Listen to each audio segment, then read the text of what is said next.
number 22, Ajax. Issue 22 of the monthly Dive into the Long Box here. 22? Oh, man!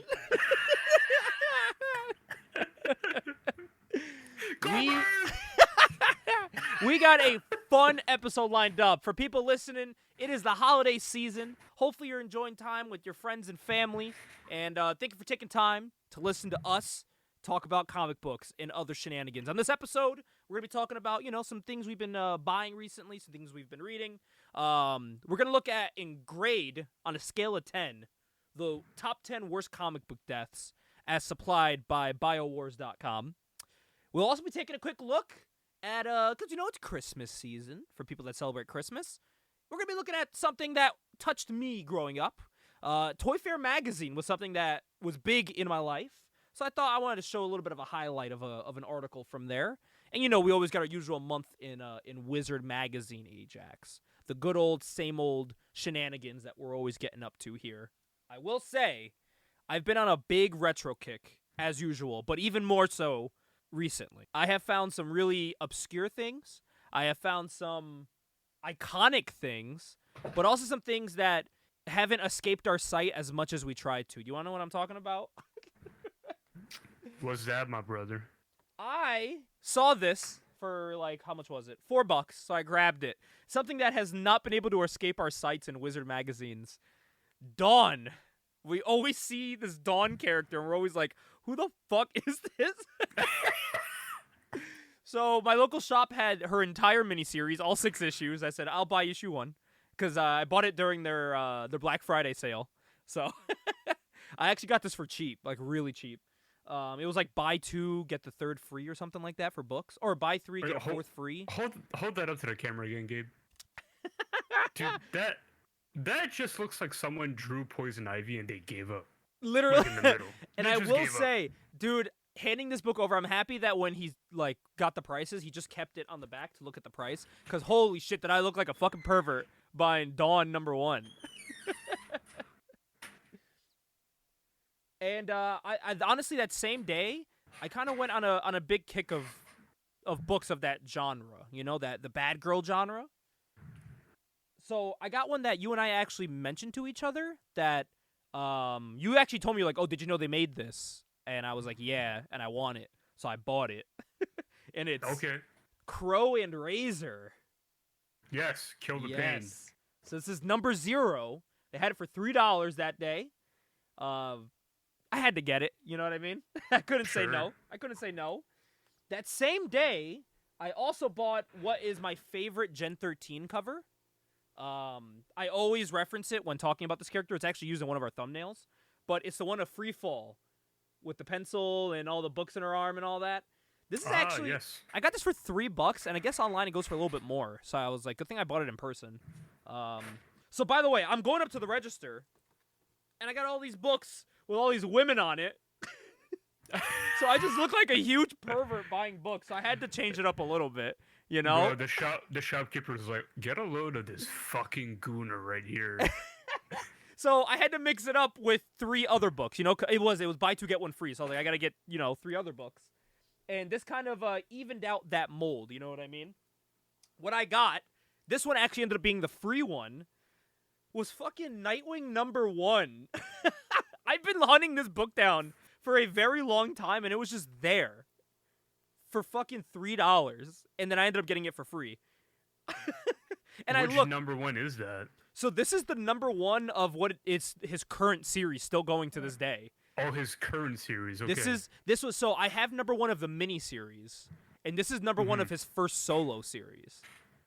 So it's about a $15, $20 something book. I got it for free. Because I waited. So, this is the beginning of Nightwing's individual series run. And I made sure when I bought it, I was like, it's cool I have it, but I was like, if it's a reprint, whatever, I'll take it. No, it's original print of this book. I don't think they knew that it was there, and they accidentally might have put it in the regular Nightwing books. So I bought that. That was pretty cool. I got something that I mentioned to you a while ago. To you? The team-up book of, this is kind of playing off our last month episode, Gen Oh, it 13 is. and Generation X coming together for a book, a little mini story. I had no idea this was a crossover, but it makes perfect sense. I mean, they couldn't use Generation X as their name, Gen X, so they had to change it because of this. So it's pretty cool Yeah. that in the end they came together for a team up book. And the last one I bought of that sale, this is my Black Friday haul, was cool. It's actually a fun play on words. It's a character named Ash. You ever heard of Ash? From Event Comics? Yeah. So at this, it was... So that's Yeah. Jimmy and Joe Quesada's indie Yes. company that they used to have. So, this one's cool. It's the Ash can of the Ash book, signed by Joe Quesada. Signed by Joe Q, huh? Signed by Joe Q for fucking $3. So I grabbed that, and in the store, they also had Ash the action figure. What? I have the Ash figure. I think 15 bucks. that's probably even cooler than the comic. Dude, look To at the be art. honest. It's great. It's awesome. Yeah, So this is amazing. So I saw this there that same day, and I was like, I'm not getting it. And then when I was doing the Toyfare stuff for the show, one of the ads on the back of Toyfare was this figure, and I was like, fuck, it looks cool. And this has been at that store for years. I've never bought it. And they finally sold it from their shelves. It went to me. So, yeah, the Ash figure looks dope. And they're advertising an even cooler figure on the back that did come out that I will be buying. And it's Painkiller Jane. Ooh, that's Right? another Event Comics creation. Right? So, yeah, needless to say, I will be owning that Painkiller Jane figure after Christmas. I'm going to use my Christmas money and get it. I did see someone was selling the Sister Nun Ariala book figures, and I heard there's some crazy shit in that book, so I didn't buy the figure, because I didn't know if I'd look like a pervert buying it. It's called, like, Warrior... Is it Warrior? Sister...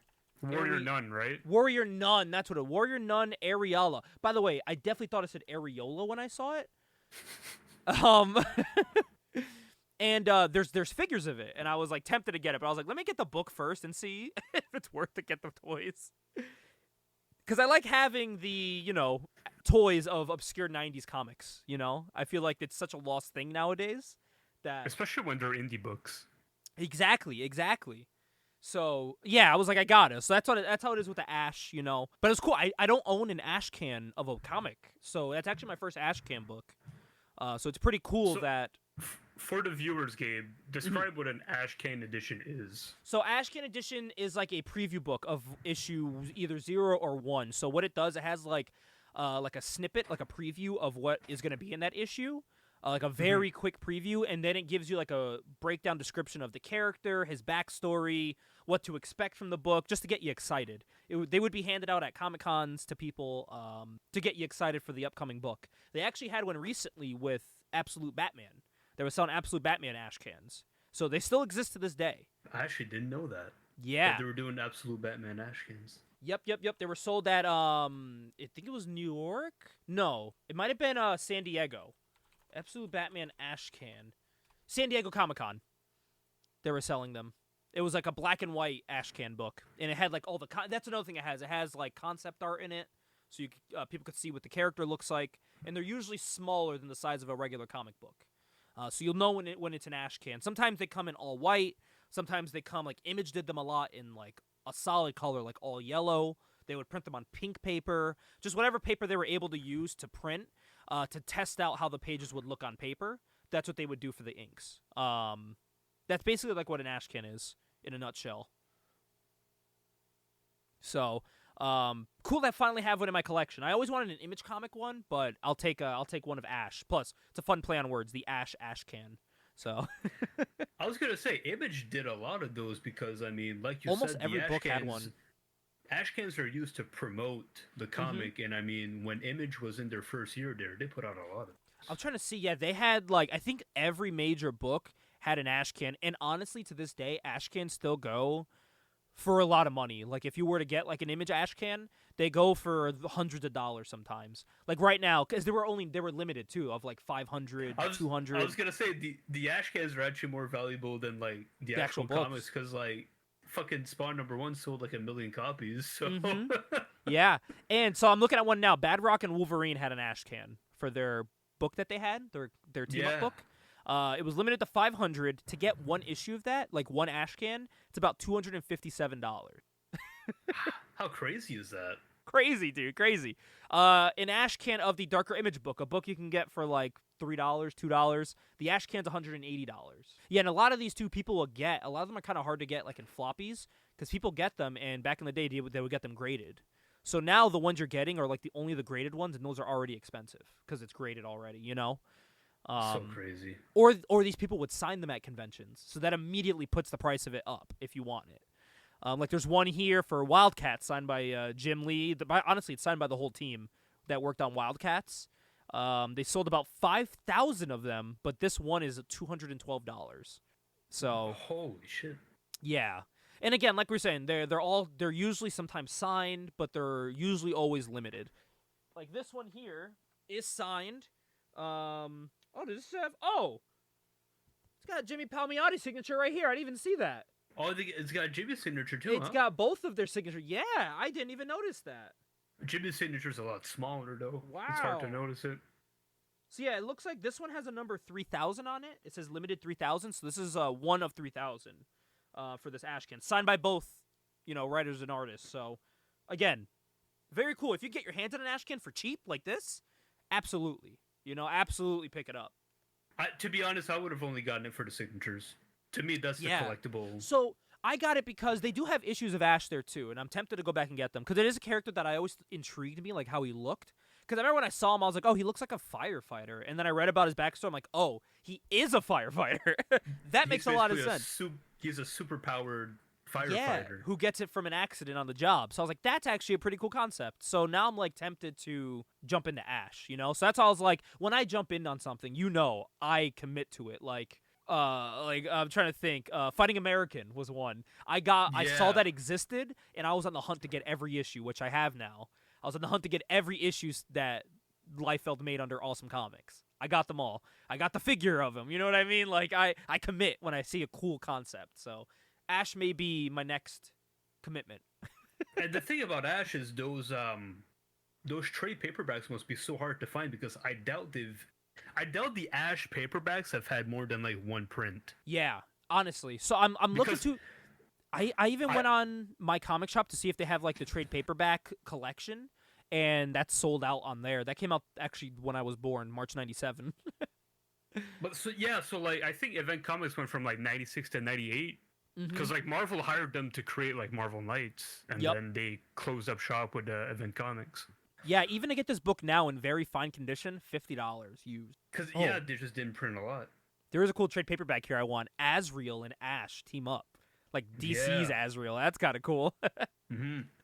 Yeah, that was a cool discovery that I think may turn into a long-term collection. I also went to like some mall with Justine in Mass called Holyoke Mall, and they have like a weird, obscure like collectible store there, and they had these figures of an obscure comic book named Creed, not the band, not the band Creed, but not the band. Yeah. But the back of the box is a big comic book page, but they had an actual comic book. So I now want to get that comic book and the figures. It's that cool like 2000s like graffiti art that like that became super popular with people like I'm trying to think who did that. I mean, everyone did. The guy who did Girl Scouts did it. Everyone did it in the 2000s. It was a cool obscure art style. Anything you've been up to or reading or buying? Just listening to my dog barking. Jesus Christ. Reading, actually, Gabe. So I've probably been reading as much as I've ever read. Like really? in any time period since I've like gotten into reading comics. Like November, December have been like my most active reading months like ever. Yeah. These are always my toughest months because there's so much going on. Like October to December. Because there's so much like doing Connecticut for the holiday season that like we try to do it all for tradition, but it takes away so much of my free time that it's so hard to read things. So I'm glad someone is able to read a lot.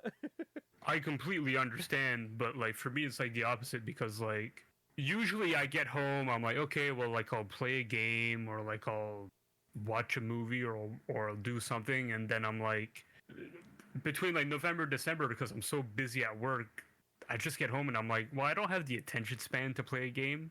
Yeah. I don't have the attention span to like watch a movie. I have the attention span to read a comic book, even if it's just one issue. Yeah. But I end up reading more than one issue, more times than not. That's how it goes. Yeah, I ended up finishing the first complete volume of The Darkness. Okay. I finished all of that. I greatly enjoyed it. Who is making his new appearance in the new run of Witchblade. Very excited. I'm very excited about that. I'm very excited about that. Like I mentioned on last month's episode, the first like 2 or 3 issues of The Darkness, not very good. Mm-hmm. But once you get past that, I enjoyed it. Yeah. I really did. I enjoyed it. But it just starts off kind of weird. Yeah. It just starts off with like that 90s like just cringy dialogue of like it just doesn't age very well. That's how it is a lot of the time with these books. And then once I finish that, they do. They look great. And I mean, if you're reading The Darkness, especially, you're like, man, like it's a great book to just look at because it's Mark Silvestri like doing the artwork, and I think even Michael Turner's doing some of the artwork. So it's amazing. And then after that, I started reading. What did I start reading after that? Garth Ennis's Punisher, Marvel Knights. The Marvel Knights run, which is like the first one he did, not Punisher Max, that came after. But Marvel Knights was his first foray. And I completed the first collection, which introduced the Russian, who's kind of become like an infamous Punisher villain. Yeah. And who's I was gonna say is briefly in the movie, but they kind of did like a poor job with him because they don't show any of his personality whatsoever. Yeah. And in the actual book, he's fucking hilarious. And he's really funny. People you could see him in the trailer, so it's not a spoiler. He is a part of the villain team in Deadpool and Wolverine. Is that right? Mm-hmm. So there's a guy standing there, a big ripped dude, like buff, that's wearing the red and white striped shirt, and it's supposed to be him. Kevin Nash was not happy about that in his podcast. He was actually very upset about that. But like Kevin barely did anything as the Russian. Yeah. Like, he had no lines of dialogue. He had a 5-minute fight scene. There is a lot of weird people in that lineup that aren't the same actors and actresses that are those characters, like Psylocke's there. Just not played by the same actress. Bullseye is there, but he's not played by the same actor. So like they're all in Deadpool and Wolverine, just they look a little different. But look in the titles at the end, like all who they're playing, and you'll see all their names. It's pretty cool. It's like a Where's Waldo of who's there. What else? I read is it Tigra or is it Tigra from Marvel? I think it's Tigra. I feel like it's Tigra, right? Yeah. So Tigra has but only I don't know ever if that's had the Hispanic in me. Yeah, right? So here's the weird thing about Tigra, okay? She's been around for a long time. Mm-hmm. She's also been an Avengers member for a long time. To my knowledge, she's only ever had one solo series. Has she? Wow. And I've read it. I read it. Good? It came up. It's pretty decent. Mm-hmm. It's pretty solid. Would I read it again? I'm not sure. But I didn't hate it when I read it. And I think maybe because I enjoyed it as much as I did is because it was a Tigra solo series, and I just wanted more Tigra. But it wasn't as good as it could have been. So it could have been better. It definitely could have been better. I'll tell you what was really great though, and it's another Garth Ennis written series that I read, and also another miniseries, The Unknown Soldier. Oh, is that the one you were telling me about?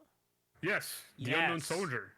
So The Unknown Soldier is, I believe, originally started somewhere in the 60s. The cover looked cool. It's like that realistic art.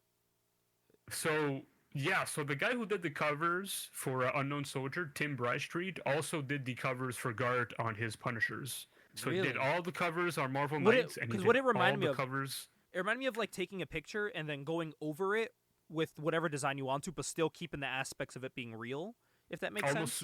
almost superimposed. Yeah. Yeah, like you're It's editing almost like over a the image. superimposed. Yeah, Yeah. it's a very cool idea. But yeah, Unknown Soldiers was, man, it was such a great miniseries, and it's really it's a Garth Ennis book. There's a Yeah. lot of swearing. There's a lot of violence. There's a lot of conspiracy theories. There's a lot of those Garth Ennis tropes in there that I really enjoy when I read Garth books. Yeah. I got to check that one out. I feel like that's something my dad would like. I think your dad would absolutely like. Cuz my dad's a Unknown big Soldier. Punisher, Jonah Hex guy. Like he likes those type of characters. So I feel like he'd be really into that. He actually really wants a Jonah Hex trade paperback. I can't find it anywhere. He also wants that. He wants that in Rom Space Knight. Rom, of course. He loves Rom. But yeah, I think what else? I haven't been reading as much because of everything going on, but I've been reading my weekly books as usual, every week. I will say, dude, I did drop Batman and Robin. I had to. That's no longer on my pull list. By Mark Waid? No, who's working on it now? Batman and Robin. No, he's doing Batman and Robin Year One. That's what he's doing. Yeah, right? it was Joshua Williamson doing it, and I really liked when Joshua Williamson was doing it. Some people are iffy about Joshua Williamson because he's big, like on.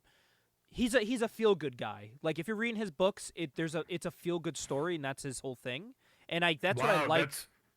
That's so much better than reading a fucking Tom King story because you read it and you're fucking depressed. Dude, after. I'm literally simultaneously reading Joshua Williamson's Superman and Tom King's Wonder Woman, and they are night and day. Like I'm reading those at the same time.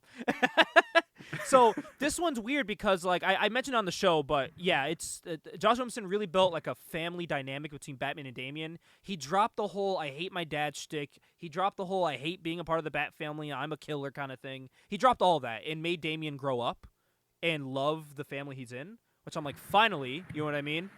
Right. He made his like dangerousness almost comedic in a way where you're like, oh, it's Damian, you know. Scaring Captain Boomerang by hanging him over a crocodile, you know? That's his way of interrogating. You know, it was stuff like that. Like, that's just, that's something Damien would do, you know? That Damien. Yeah, but it was like that. And he was like, hey, it gets the job done. That's just how the type of character. But he's like, you found out Damien's like a really talented artist. He wants to draw comic books. I'm like, that's cool. And then Philip Kennedy Johnson, who does write really good stories, took over the book. And just, Damien was now drawn as a 12-year-old again. He was back to, I hate my father, I hate the Waynes, to my life sucks, everything's horrible, and he's just back to, like, dickhead Damien, and I just couldn't do it. Like, he's sitting at a table with little kids, and I'm like, he's not a little kid anymore. He was literally in high school now. Like, Joshua put him in high school. That was a great thing, too, where Batman's like, you're on your toughest mission ever, high school, you know, and Damien was like, I fucking hate, like, I don't need to be here, and Batman's like, well, you're gonna learn how to be a regular person in society, you know? Yeah. And I like that. And then, but yeah, I just, after that first issue of like what was to come, I was like, all right, I'm kind of out. But I picked up an even better story, and it's something that's so badass. And you're actually going to be shocked that I actually didn't have this character already on my pull list, but it's the Nightwing run. When I wanted to get into Nightwing, it was already very deep into his storyline, like very deep into like a story arc. And I was like, I can't get into this right now because it is so deep into this. It's been going on for years. I feel like I might be a little lost. It was by Tom Taylor who wrote it, by the way. Supposedly his run is like an all-timer run for Nightwing. But it was already way too deep, and it was getting towards the end of it. So I was like, I'll jump on when that ends. And good thing I did, because it's a grounded Nightwing in Bloodhaven cracking skulls of drug dealers. It's so great. And there was one great line in that book where these drug dealers are like having a big speech, and Damien just beats the shit out of all of them in a room while they're shooting guns at him. He just destroys everybody. And he tells them, like, you guys better cut this shit out because, like, I'm starting to put my foot down. And when he says that, he turns around and he goes, when I put my foot down, make sure your neck's not under it. And he, like, leaves. I was like, oh, that's fucking cool. But the whole time, he has Oracle in his ear. And she's like, wow, you sound like someone we know. He's like, hey, I learned from the best. But, yeah, it's great because it's just him talking with Oracle. Like, the recent book was, like, someone's experimenting on animals in Bloodhaven. So he broke in, stole the bunny rabbit, which I have a affinity with because Justine has a bunny rabbit. So I was like, yeah, this is awesome. He saves a bunny rabbit, keeps it from being tested on. I was like, this is great. Like, it's a really fun story for Nightwing. So I'm trying to see who's writing it now. This is now written by Sorry, I should have had this ready. Now written by Dan Watters and Steve Orlando. So they're both working on this. And they're killing it. It's very much like I read issue 1 of Nightwing, the OG one, and then this new relaunch. Like I say relaunch, but it continues on from the Tom Taylor story. But it's a good jumping on point for Nightwing. With this whole new all in, but it feels like the old books where it's just Nightwing protecting Bloodhaven. He's no longer leader of the Titans. He's on the Titans, but he's no longer the leader. He gave that to who did he give it to? Not Wonder Woman. Why am I drawing a blank? I read too many books every week. Here, let me get this here before I sound like a moron. Donna Troy. Duh. Oh, well, so, Wonder Girl, of course. Yeah, she's the leader of the of the Titans now. Nightwing gave it to her because he wants to protect Bloodhaven more. So he's like, I'll help out with the Titans, but I trust you leading this team. And everyone on the team was like, yeah, I mean, yeah, that makes sense. Yeah, sure. That's the next best option. Cool. But like, Roy Harper's back on the Titans now. It's cool. Yeah, Roy Harper's back. Yeah, because now Wally had to leave the Titans because Barry lost his powers after the whole absolute shit. People got powers swapped up and lost some powers, and it's very DC is in a cool spot right now where everything feels very fresh, and they're kind of bringing the Titans looking up at Roy like, you better not, you better not fucking shoot up here, you fucking junkie. They mentioned that in one of the issues. There's an issue where they kind of it like makes them relive their worst moments, and it brings them back to that room when he's shooting up, and I'm like, oh shit, it's like they brought it up. I feel like that's the most infamous single issue that DC's ever produced. Yeah, honestly.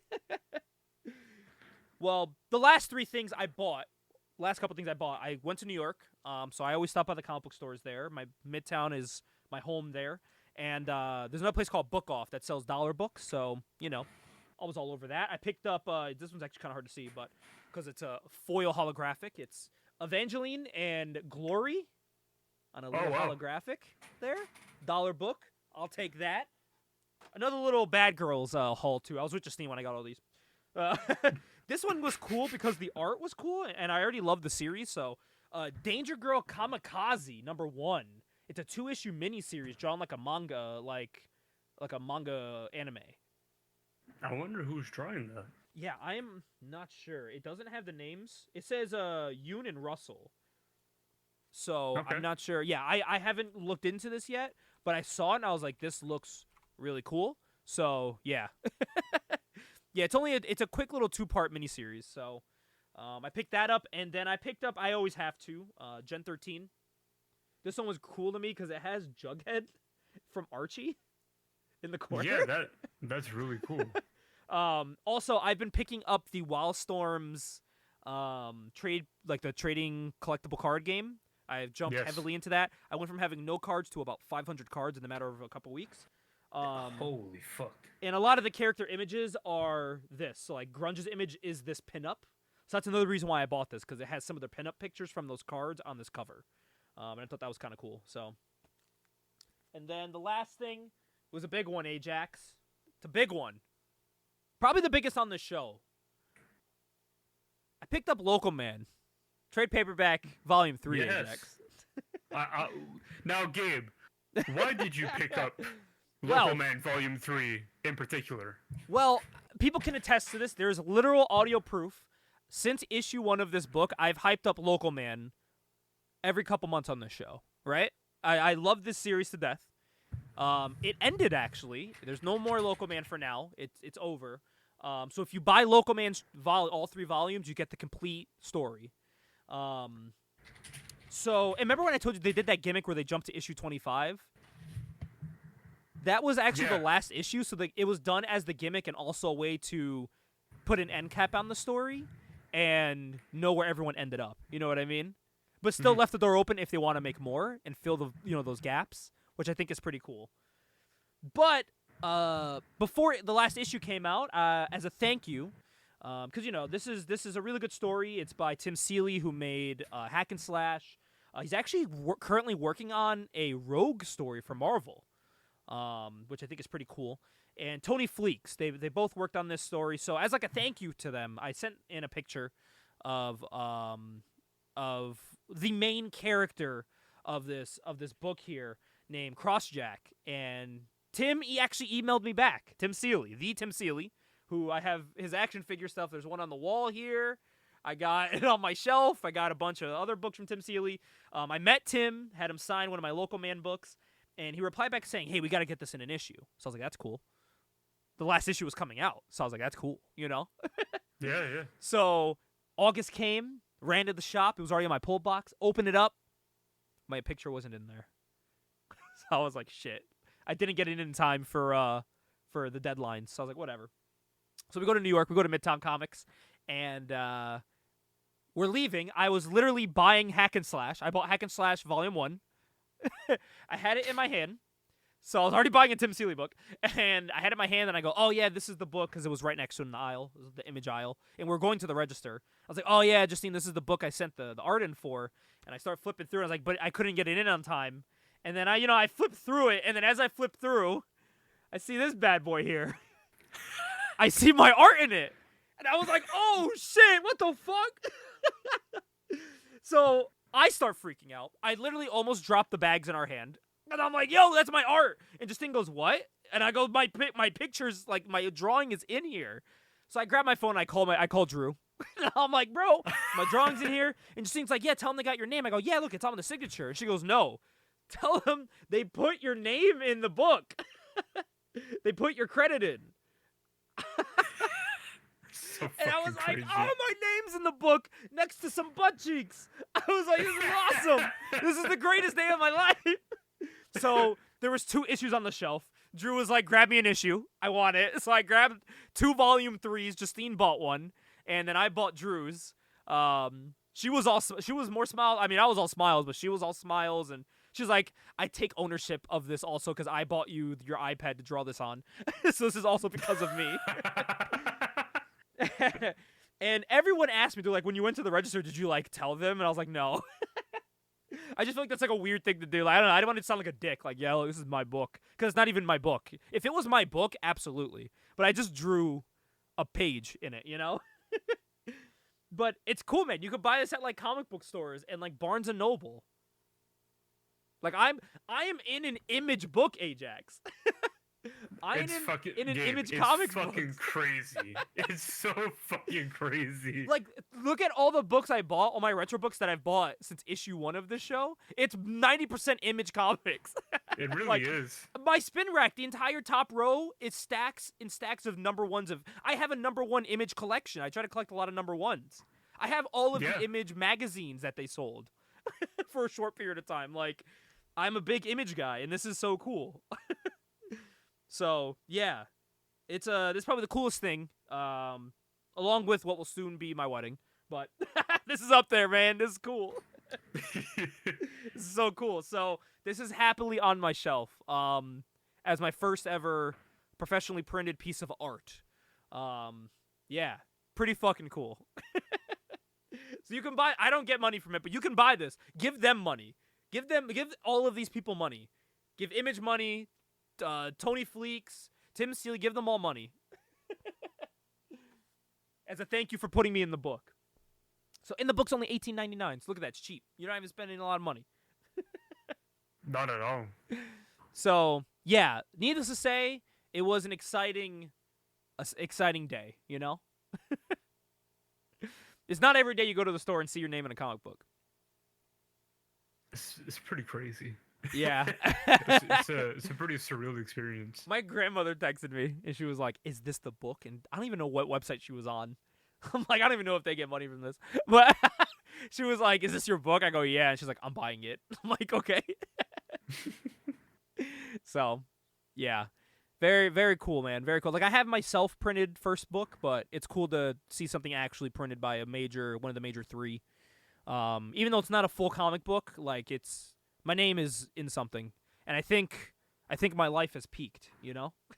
I mean, your name is in a mainstream comic book. Yeah. You know what I mean? Like, it's crazy. Like, I am official. Like, I guess technically you could say I am an artist in a comic book. You know, technically, not for the actual book, but in the book, I have art. And it's so cool because all the artists in there that are on that that art collection page, it's the whole back of the book. It's a bunch of different artists.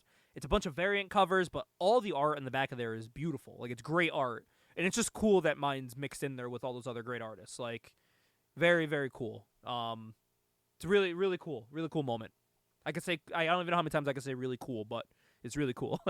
It's amazing. It really is. I texted all the boys. I texted you. I texted Sinai. Bro, I was marking out when I got that text. Really, like, I was freaking out. Dude. Oh man, so cool. And I was just flipping through it because I was telling her how much I love the book. I was like, yeah. Oh, I was telling her like, yeah, I'm upset I wasn't able to get it in on time. And I flipped through. I was expecting to not see anything in the back, and then boom! It was literally as I was getting to the back of the book. You know when you flip through a book really fast, because it's towards the back, and I caught a glimpse of it, and I'm like, I know that picture. I stared at that page for like a day and a half straight drawing that image. So, yeah, and it looks great. Like, I thought it would look bad on paper. It looks really good on paper. Like, the line looks really good. The colors look vibrant. I'm like, oh, it looks like how I expected it to look. I thought the colors would get dulled out, on paper, but no, they look really good. High quality image paper. So, I'm in the image universe, baby. Fuck yeah. Hell yeah, man. Hell yeah. You know what though? You know who's not in the universe? This list of 10 people that died in comics. Spoiler alert, they're all 90% still in the universe. Oh. So, this is a list here from biowars.com. This is actually a website for, it looks like an actual game and comic book. You see this here. It's like a website teaching you how to draw. They have their own comic book of their own series. They have interviews with comic people, a bunch of things. But they have articles on top of that. So, we're going to be looking at one here today, Ajax, and we're going to put a fun twist on it. We're going to rate these deaths on a scale to 10. We're each going to give it a number. Okay. Of this death sucks to this death was super important. And it's not graded on any specific it's on your own personal guidelines. So something that could be a 10 to you could be a 1 to me, What is it? We listen and we don't judge and we listen. What is that? Is that the thing now? We listen and we don't judge. Is it we listen and we don't judge? Is that how it works? It's like we listen and we don't judge. It's a trend on TikTok. This is our we listen and we don't judge. So number 10 on this list, Ajax, as you can see here, is actually one that was, I'd say, pretty pivotal in comics. Steve Rogers' death. The death of Captain America. At the time, this was in the news. This comic was in late-time TV talk shows. Like, this was a popular comic book coming out that they were killing Captain America. If you're thinking about this death, Ajax, what would you rate this death on a scale to 10? I want to hear your grade. I'm trying to think. Is this the run where Bucky takes over as Captain America? Yes, this is when he eventually takes over. This is the cover where his hand's on the newspaper as the cover, Death of Captain America. Okay, because I'm just trying to piece together like which run this is. This one here, yeah. This is from Brubaker, right? Yes. Ed Brubaker. It's a Brubaker run. Yep. So, I don't know if you're going to like this number, but I rated this at a 3. All right? Because while it was in the news for comics, no one talks about this book anymore because he just eventually came back. Yeah. And it kind of hasn't had an effect on Cap in the books. He's just Captain America again. Pretty much. Yeah, it introduced Bucky as Cap, but now Bucky is just Bucky again. And Sam Wilson is Captain America in the books now. So, with Steve. So it's kind of like, I feel like it didn't have a lasting impression in comics post Captain America death. I would agree with that. I would probably give it... I'll give it a 5 just because I really enjoy Ed Brubaker's run on Captain America. Yeah. That's the only reason why I'm even giving it a 5. But I completely agree with you that, like, in the grand scheme of things, like how when did Cap die? Like 16 years ago, or when Like did this issue when did this come out? This was Like 08? 2007. 2007. So I don't know. It just feels so inconsequential Yeah. now. You know what I mean? Like Holy there's just no impact to it. Dude, in 3 years, this is gonna be a 20-year-old book. Are you fucking? I was 10 years old when this came out. I was 11. Yeah. Ah, we're old. Are we old now? What the fuck? Are these I vintage books now? I did turn 28. I'm getting there. Oh my god. Like, this book right now is 17 years old. Think of what was a 17-year-old book in 2007. Like, a book from 1990 Oh man. would have been vintage in, like, 2007. Yeah. What?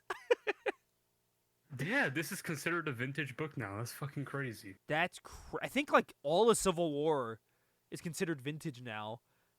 And the Ultimates, because now they have a new Ultimates. Yes, so it's like... and the Holy first shit. Civil War came out in 06, so in 2 years that'll be a 20-year-old book. Holy fuck. I have it still. I have the trade paperback. And, like, the connecting other books of, like, the X-Men and what they were doing during it, and Fantastic Four, what they were doing. I have, like, the epilogue book, the prologue. I got, like, everything from that. I was a big Civil War guy. That was really cool. But So, yeah, not an important debt. Just in the grand scheme of things, how we view it later on, just not very important. Well, the next one, though, could be debated. It is the death of Superman.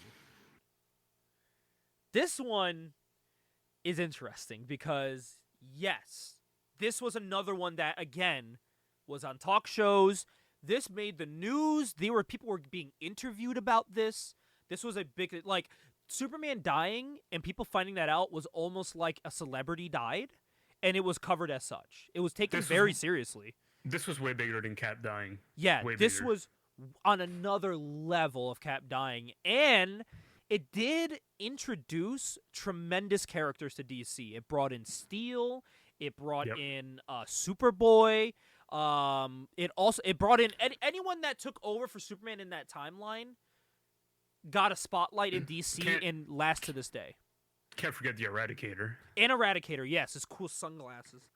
Yeah, can't forget the Eradicator. Yes, Eradicator's another one. Like, literally every character that they were like, who will be the next Superman, is still prominent today in the books and are still important characters, not only in DC itself, but Superman's books in general.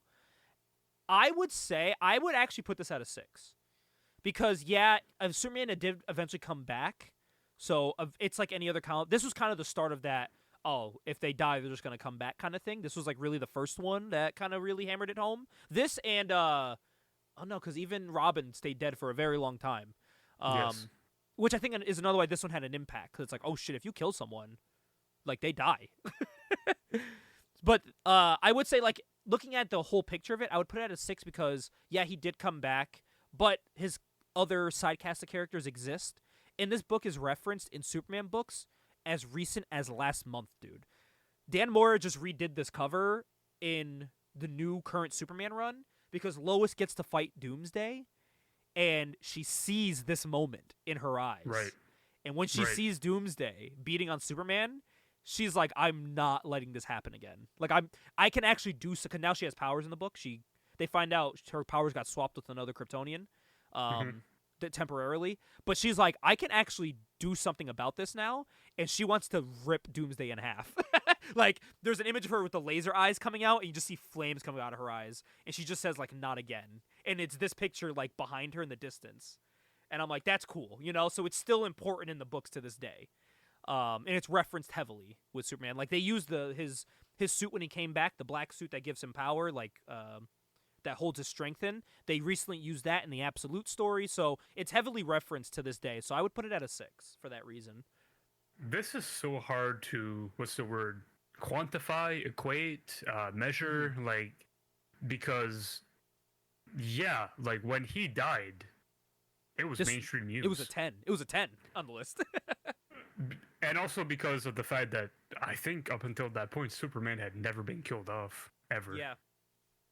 But again, like, he comes back and, like, I don't know, 6 months later, 8 months later. I don't exactly remember how long he was gone for. Yeah. And this started a weird trend in DC because after this happened, then they brought Azrael in as Batman. You know, it was a weird time in DC when this stuff was happening. I'll say this: DC killing Superman kind of blew open the door of like comic books just killing off their characters. Yeah, I think if it wasn't for this, we wouldn't have a lot of the stuff on this list. Like, if we don't have that, maybe Captain America doesn't, die, or maybe so and so doesn't die. Like this really blazed like a weird trail. Yeah. I'd probably go with a 6 as well. Yeah. I'd probably go with a 6 as well. There is an impact, even though he comes back so soon. And it did feel kind of like a marketing ploy just to sell comics. Yeah, and hell, they did. But I will say, even though I say that, the Death and Return of Superman as a whole, as an arc, is really great. Oh, yeah. I really enjoy it. I think Dan Jurgens is a fucking great Superman writer. Mm-hmm. He's probably my favorite Superman writer. Yeah, I mean, I really love Death and Return of Superman. Honestly, so that probably taints my opinion of why it's a 6. And if it wasn't for this book, we wouldn't get my favorite look of Superman that people actually hate. I actually kind of liked Mullet Superman. I like that look. I kind of like Mullet Superman. I like well. the look. And Dude, Mullet Superman in the black suit? Oh, I was gonna say fuck, that. Dude, that's so cool. When he comes back gloves. With the mullet in the black suit, man. It's just all-time sick look. Like, on my shelf, I have a definitive version of every character as like a toy. And my definitive Superman, they sold Mullet Superman, and that's my definitive Superman on my shelf. And like my definitive Batman is the Todd McFarlane Batman with the big ears and stuff. But honestly, dude, I don't know if you noticed it too. The people can't see it, but you can. Look on my spin rack. I actually have Death of Superman right there on my spin rack. Yeah. Behind it, I have the white container, the white wrapped Return of Superman. Which each came with their own things. Death of Superman came with like a newspaper. It came with an armband you wore, like a memorial armband you can actually wear. Mm-hmm. It came with some trading cards, and so did the Return of Superman. It came with a bunch of trading cards and a bunch of collectible stuff that I actually have. So, which is pretty cool. Maybe one day we'll review Death of Superman. That definitely has to be on our list of books to review. Oh my god, yeah. But that's such a long arc, though. We'd have to break it down. It would probably just be this issue. Oh, just that issue? Okay, yeah. Yeah, like review this issue, Death of Superman. Yeah. The issue where he actually dies. I got you. Yeah, we'd probably just do that. Yeah. To, conserve time. Of course. Next on this list, Barry Allen dies for the first time, trying to save the world. This one's interesting. I would actually put this one at a similar number, but I would actually go one above Superman. I would actually put this one at a 7. Okay. For a reason. Because when Barry Allen died, he stayed dead for a while. And we got Wally West in his spot, who really carried on that character, really carried it on and made it his own, to the point where now Barry Allen in media is written like Wally West. Because Barry like cracked some jokes, but Wally was like the wisecracking smartass that liked to have fun, was a little nerdy, was a little, goofy. And that's how Barry's written nowadays. But really, that's Wally. That's what people have in their mind. That's Wally. But Barry stayed dead for a while after this. And it's rumored he did go to Marvel for a bit. Did you hear about that? I did not hear about that. So, man, there was someone who was writing for DC and went to Marvel. And when they went to Marvel, they made this character who was a speedster that wore red and yellow. Okay. And he talked about how he didn't know the world he came from, and how like confused he was. He just wanted to go back. And his costume, if you look at it, it had rips on it, but it looked like the lightning bolts. Okay. On his suit. Same blonde hair and everything. But the writer for this was the same person that worked on Crisis. So, okay. so that's why people are like, maybe it's canon? Because they don't say his name, but he's a speedster that does get his powers back. And when he gets his powers back, he goes back to his other world that he came from. And then around that time, Barry shows back up in DC. It's not Right. confirmed nor denied, yet Barry has referenced being in another place when he quote-unquote died. Like, he went somewhere else. So it's like a fun little fan theory that people are like, that no one's confirmed or denied at Marvel or DC. Which I think is pretty cool. That's pretty interesting, yeah. Yeah. What's his name? I think it's, Fast Forward is his name. And guess what his name was in the book? Barry Allen. Buried Alien. Oh, Buried Alien. Okay. That's his name. He showed up in Kazar. Mark Okay, Greenwald of and course. John Hebink brought him up. He was an amnesiac who couldn't quite remember his name after accidentally breaking into the universe on Earth 616. He won a great race hosted by the runner and was declared the fastest man alive.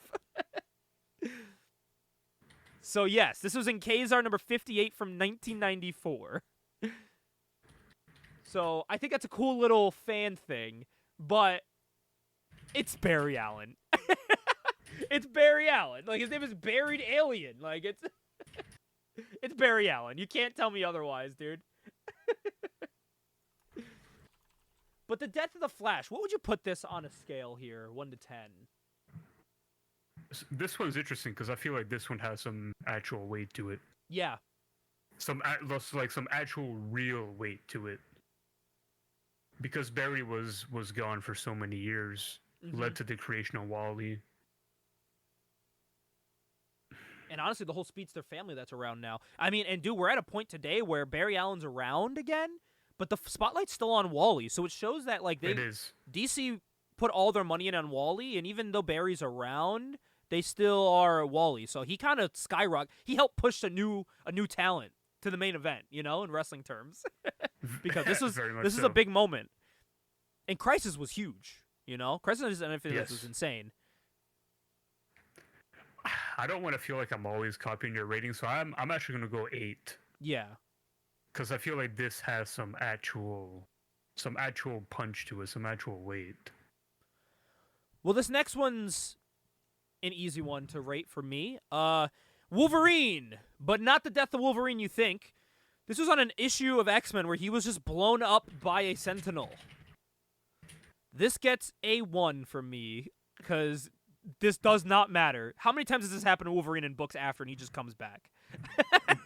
Why the fuck is this number 7? I'm guessing it's because this was from Days of Future Past. So, like, it was an important book. But, like, there's an important book. There's so many other Wolverine things that are more important. Like, when Wolverine got melted in Death of Wolverine, I feel like that was, even though that didn't have lasting effects, it still was more important than this. You know? I feel like him being poisoned and slowly dying in Old Man Logan is a lot better than this. Yeah. Yeah, this gets a 1 out of me. I just don't think it had no effect on comics. Besides the story itself, all of Days of Future Past had an impact on comics. This specific death did not. I want to make that very clear. I'll go 0. It's not even worth my time thinking about. Yeah. And I'll tell you people right now that haven't read Days of Future Past, how many of you even knew this happened? I didn't. I still have to read Days of Future Past. That's one on my to read pile of, like, important books. I still have yet to read that. I didn't even know this happened. I didn't care. But yeah, I guess it was so bad, like, even I guess it says here, his healing factor couldn't heal him fast enough, which I call bullshit. I've seen this man get exploded in war and walk away as a walking skeleton and be perfectly okay. So I don't know. The next one, Dark Phoenix sacrificing herself to save the X-Men. Dark Phoenix dying. This gets a 1 out of me for the same reason.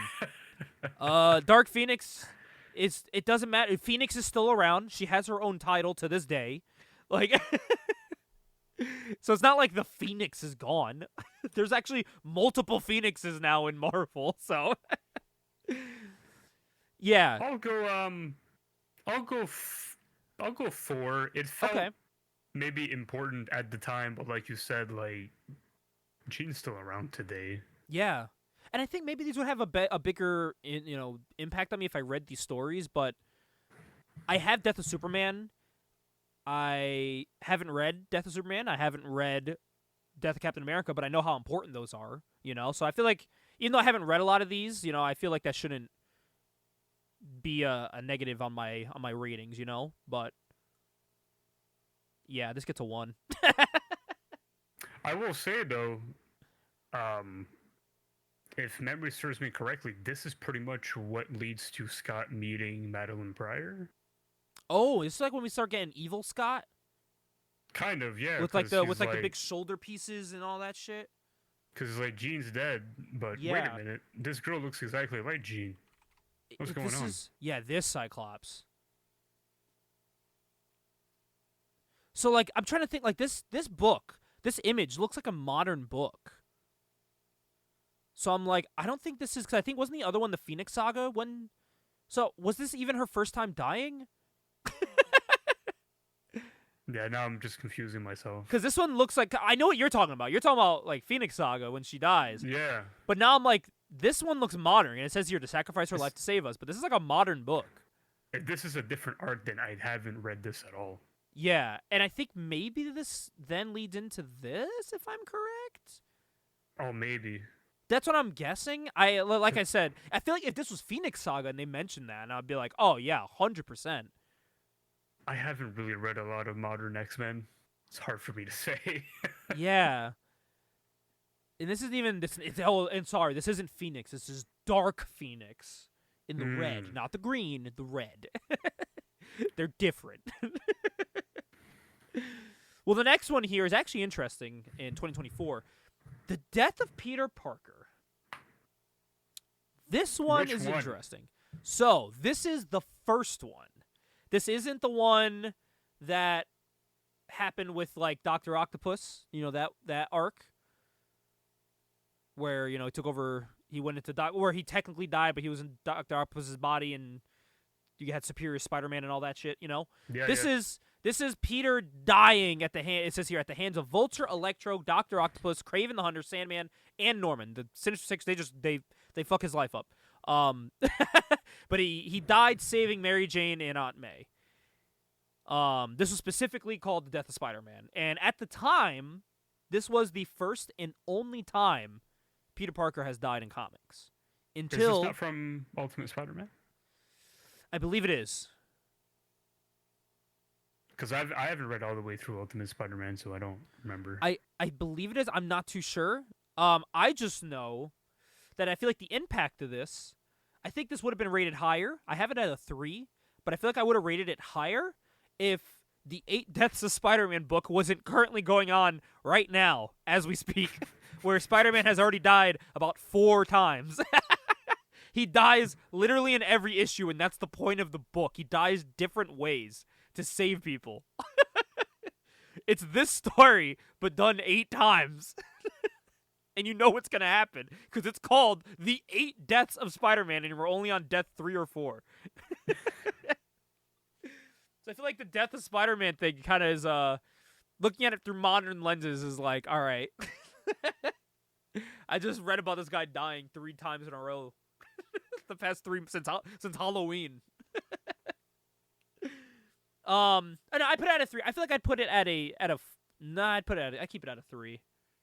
I think. If this is what I think it is, because like in the Ultimate Spider-Man run, like Peter dies, yeah, and then Miles takes over. If that's what I think this is referring to, I'd probably give it like a 5, or maybe. Yeah, I'd give it like a 5. Yeah. Yeah, and it says here, it goes, even though the comic gave away the ending in its title, many fans were shocked that Peter actually died, bringing an end to the series. So I'm guessing this is Ultimate. Let me see. Ultimate Spider-Man death. Oh, by the way, I should have said this before. Spoiler alert for these books.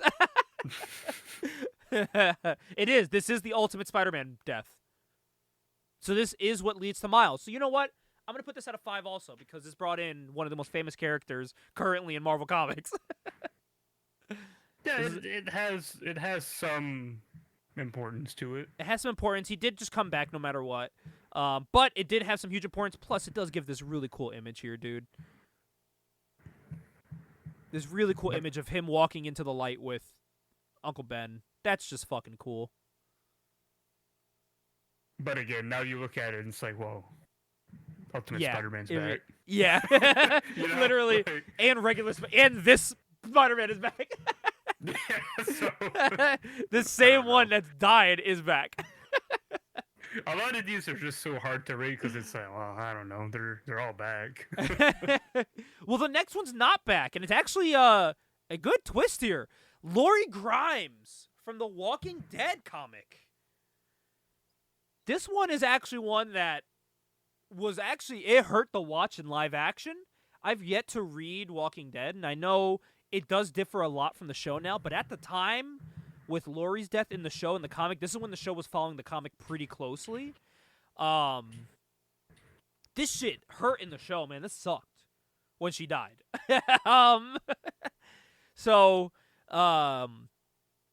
I think this is one that I actually had an impact. She obviously didn't come back. It's The Walking Dead, so when you die, you die. This led all the characters in the show, at least the show-wise, to completely go through a change. I'm guessing they did in the book. Again, I have not read all of the giant million omnibuses of Walking Dead. Don't rip my head off. They're like 8 million pages a book. Eventually, I'll get to it. I'm doing that with Invincible right now. Give me a sec. I'm on Omnibus 2. Okay, I'm doing okay. But I would say this had an impact long-term in Walking Dead because their deaths mean something. So I would actually put this at about like a 7 or 8 because it had a lasting impact on not only this character's whole arc, but everyone around her was affected by it. Not only did she die, like their fucking kid died. Like she died with Rick's baby that was just born. So that'll fuck a guy up. Like this is actually a very important pivotal moment in that character's story. So I would actually put this at an 8.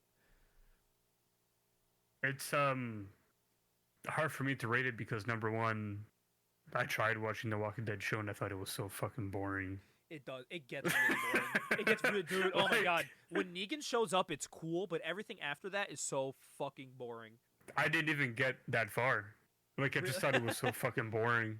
Yeah, I was watching all the way up to Negan. I saw Glenn get his head bashed in, and then I watched a couple episodes after that, and then everything just fucking slowed down when they got to like the little town that they stayed in. Holy fuck, the show hit a really slow point. It was just like, even Justine wants to go back and rewatch it, but she's like, I know when I get to that point, I'm going to want to stop again. And I haven't read the comics, so again, it's hard for me to give this a rating. And I might give the comics a chance someday. I just need the time to. Well, that and also the fact that I just wasn't in love with the TV show. Mm-hmm. I don't know if I'll be in love with the comics. So this is a question mark for me. It gets a little star next to it. Well, one that's easy to say here. The death of Gwen Stacy, Peter's beautiful girlfriend. I would put this at a 9. I'll go one above you. Go 10? I'll say 10. I'm going to go 10. I think this is probably the most important comic book death of all time. Yes, I had this at a 9 for a reason later on. But I would put this at a 9. And actually, you know what? I would put it at a 10, match with the other 10 I have on this list. But that being said, this, like you said, is the most important comic book death of all time. It is a character that stayed dead to a point. Like Gwen, like this actual Gwen Stacy stayed dead except for when people were fucking with Peter and they were making him see shit. You know what I mean? Or you saw Norman Osborn fucking her. You know what I mean? Did you know about that? Yes. Awful. Okay. Awful. If you didn't, I was hoping that ruined your day. Because it No, ruined I mine loved when it. I found out. That and One More Day is just like the worst fucking Spider-Man storylines ever. Yeah, honestly, with that in context to like this death, it's like, well, maybe she had it coming. She cheated on Peter, and I allegedly got pregnant, Hey, which is crazy. So, but yeah, I would rate this at like a 9 or 10. Yeah, there's really nothing that nothing besides something on this list that gets close to it. I'm a huge Spider-Man fan. So the Gwen Stacy death, I feel like it's not only the most important comic book death, it's also the most pivotal moment in Spider-Man's I don't know, like his fabric, his character, just like everything about him. Yeah. Yeah, and I think that's when like Spider-Gwen showed up. It was like, oh shit, okay, let's see what they can do with this alternate, Gwen. Which I really enjoy. Yeah, I'm a fan of it. and we're at a point now where they fucked up Peter and Mary Jane so much in the regular run. This is a character Oh my I God. wouldn't mind them bringing back from the dead. Give Peter someone, man. I think Holy shit. You know what? I'll go. I'd rather see him just with Black Cat at this point. I'd rather Either- just see him with Black Cat. Dude, I'd rather see him with the chick from the Daily Bugle that loves him. I forgot her Yeah. name, but she fucking loves Peter. I've never been a big Mary Jane fan to begin with. See, I like. So- Oh, sorry, it was Betty Brant. Betty Brant loves him. Betty Brant, yes. Fucking just go with Betty Brant at this point, dude. I don't give a fuck, man. I liked Mary Jane because I felt like she was a character that accepted who he was and was okay with that. And then they wanted to change that about her. And then they wanted to take her away from him because Spider-Man can't be with someone. You know what I mean? He has to always go through this type of while this is also the best moment in Spider-Man's history, this is also the worst because this set the precedent of Spider-Man always has to have something sad happening to him. He can never be happy. Constantly. How he feels in this moment is how Marvel to this day feels like he needs to be for some reason. And I don't get that mindset. Like his book now is him literally dying every issue. Like Peter is dying. Like that's how bad he's gotten. So, yeah, I mean this had both positive and negative effects on Peter. But I think it's to a point now where I wouldn't mind a return. It's the only time I'll be like, yeah, fuck, let's run it back and have it be like this is Peter's true love. Just run it back. We got Ultimate books for him and Mary Jane. How they write Mary Jane in that is how she should be written not only in the main run, but how like I feel like a Gwen Stacy should be written also, of just like being super accepting of Peter. I've in yet the life to he's read in. the new Ultimate Spider-Man, but I know how great of a writer Jonathan Hickman Yeah. is, so I'm not surprised. She is. Well, I'm not a spoiler, but how she is okay. This is a thing now. 1, are the kids okay? And 2, you will let me know if we're not okay, right? And he's like, yeah. And she's like, cool. Can we go swing around the city, please? That seems like a lot of fun. And he's like, okay.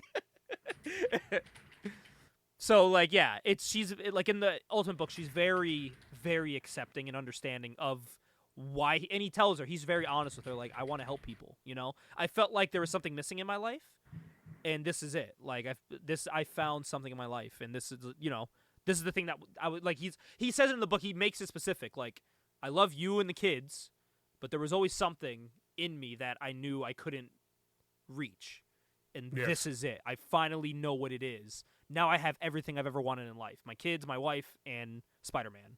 So I think got it's really everything I ever wanted, and I'll never. cool. And it's cool. It's to the point where she actually has input on how his suit looks. Like, it's pretty cool. So she's like a very pivotal moment.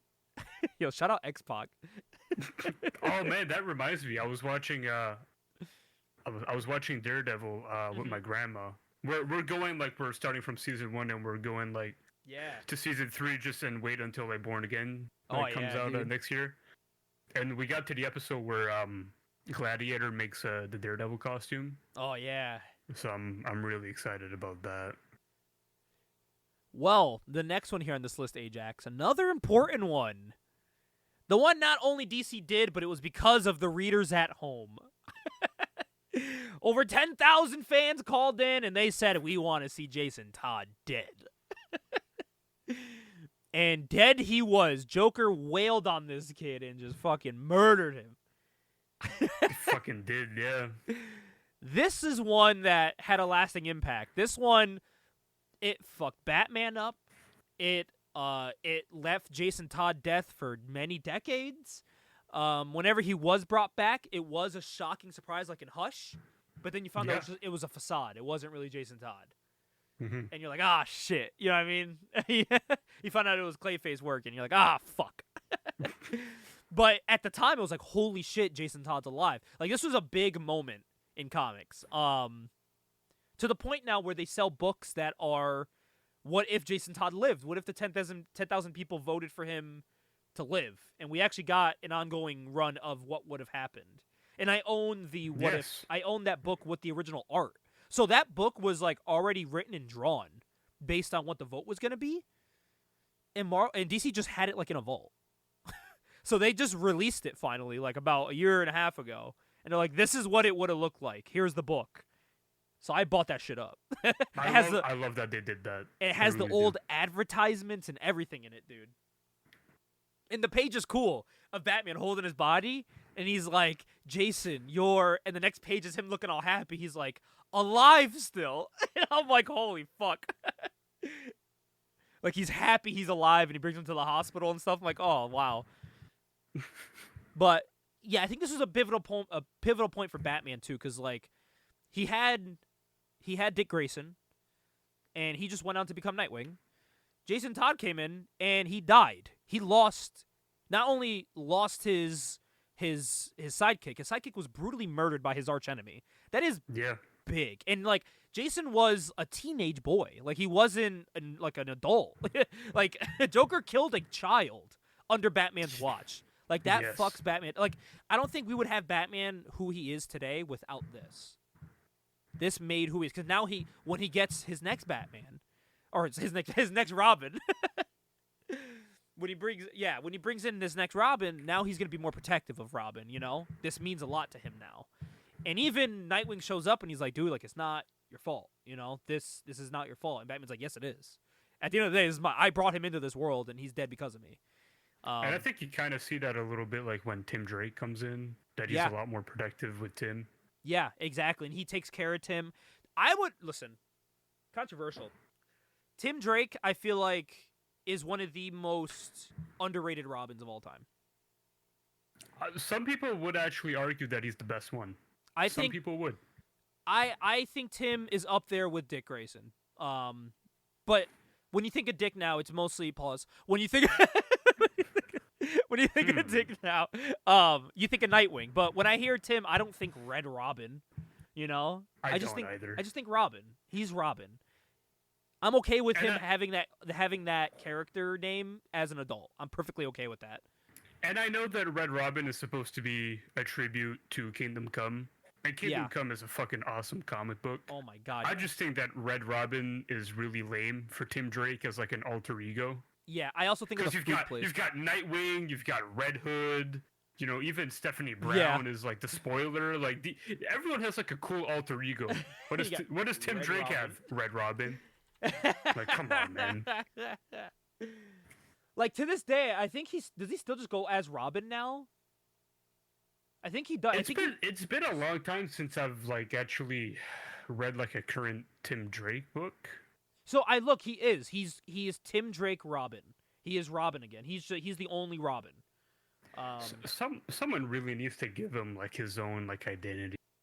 Yeah, they tried recently with Tim. They tried to like change him up. They like made him gay in the books, gave him like they tried to give him a story, and it just didn't go anywhere. People weren't buying it. So it didn't really go anywhere. But they tried. But honestly, like, I forget like that really important Robin run, that like 6-issue miniseries that happened in the 90s. That was Tim's. And then I think about it growing up, and I'm like, holy shit, like, my Robin growing up was Tim Drake. Like, because by the time I was a kid, Nightwing already existed, and I loved Nightwing. Right. But Tim was my Robin. It wasn't Jason, it was Tim. And I'm like, holy shit. Like, and it's sad now to see that he's kind of just, like, in the, you know, like, in the shuffle. He's not really as prominent as he used to be, unfortunately. He's in a weird limbo now, where they don't really know what to do with him. You know what? Give me an Ajax the pen. We can write some stories for Tim Drake. Give us the book. Let's book him. we can make Tim Drake a great character. We got this. So overall, here's what I'll rate this. I would actually rate this a 9 if Jason never came back. But because he came back, I'm going to give it an 8. Yeah, it's an 8 for me as well. And then the last one here, which is it gets my 10 spot. You'll see why. Alexandra DeWitt's death from Green Lantern. Oh, man. This started a trend in comics, baby. This gets a 10 from me. 1, because it's funny. 2, it started a terrible trend in comics where heroes were getting girlfriends just to be killed. This woman was created for Kyle Rayner just to get killed and create like a really sad story for him because he didn't really have a sad story. So they had to give him one, and this was it. And holy fuck, what a jump this is.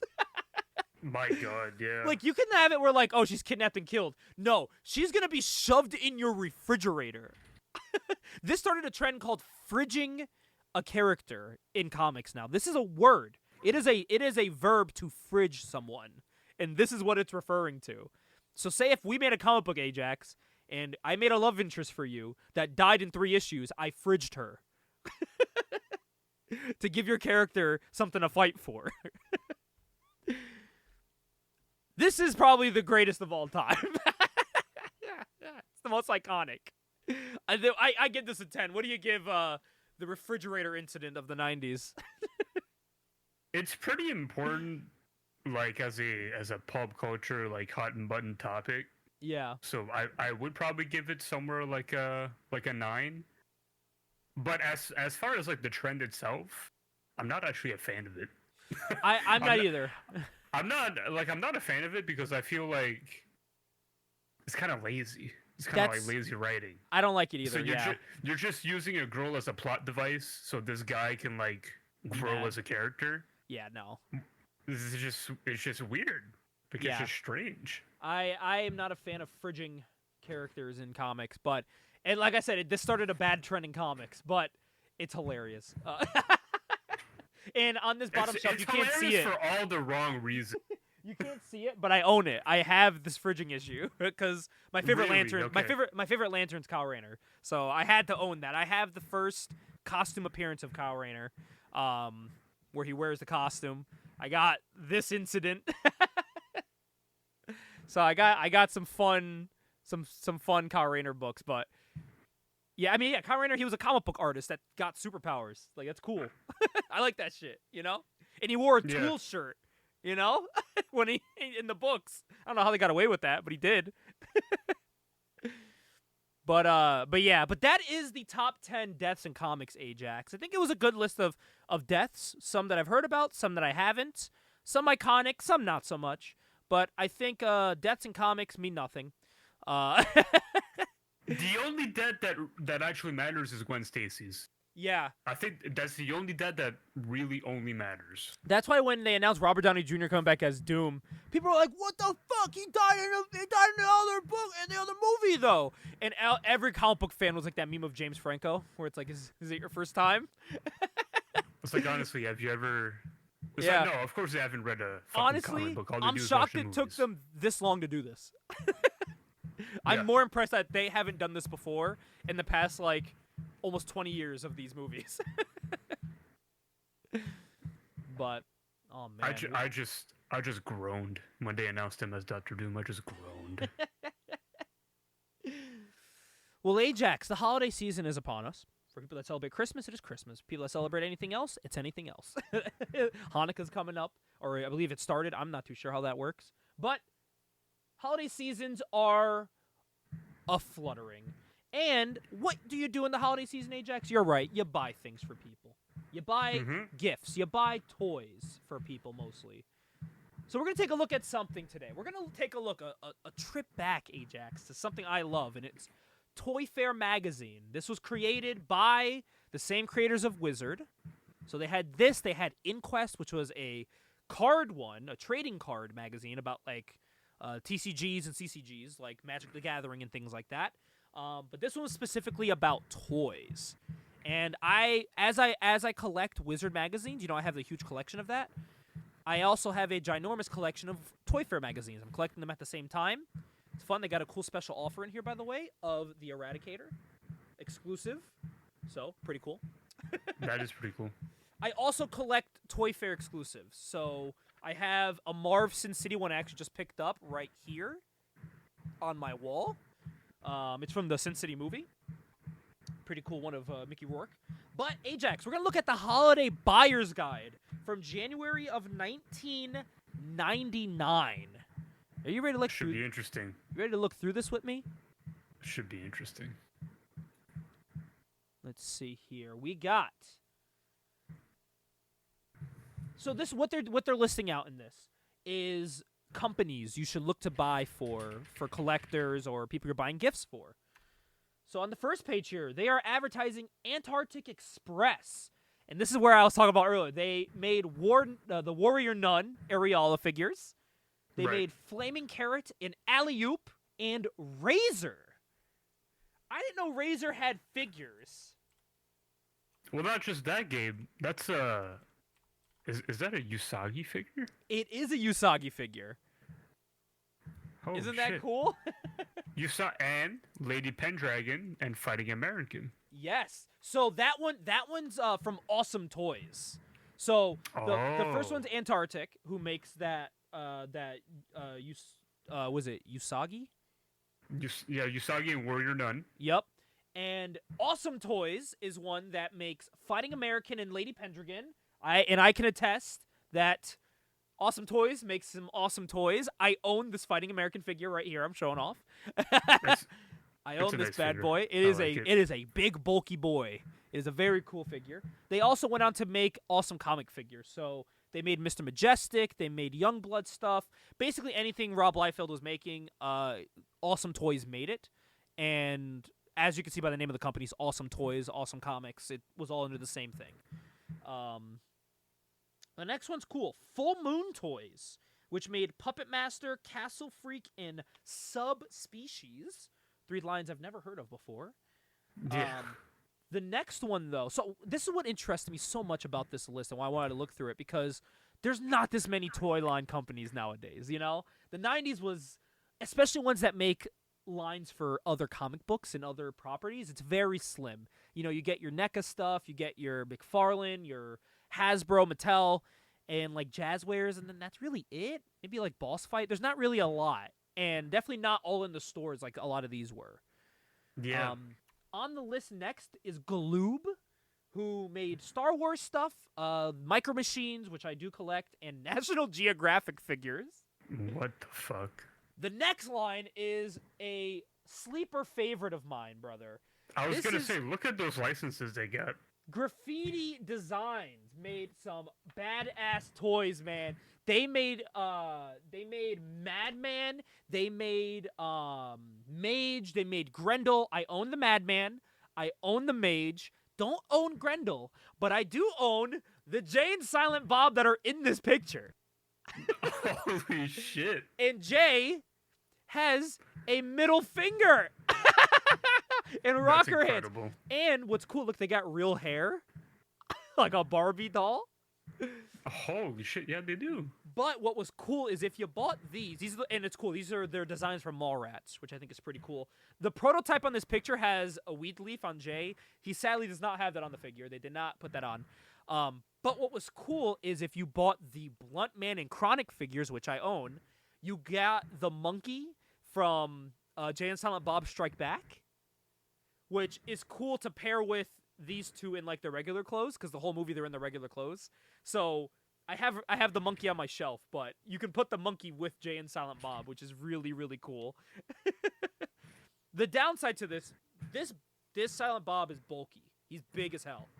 But this Jay, I bought these brand new, wobbly ass fucking legs. This dude can't really stand on his own. What the hell? Yeah, I don't know why. It's just how it was made. I literally bought these brand new at a local store here in Connecticut, right out the box. I bought them with Sinide. I couldn't say no. I was with Sinide, and I had to say, you had to get it, you know? Of course, yeah. Can't say no.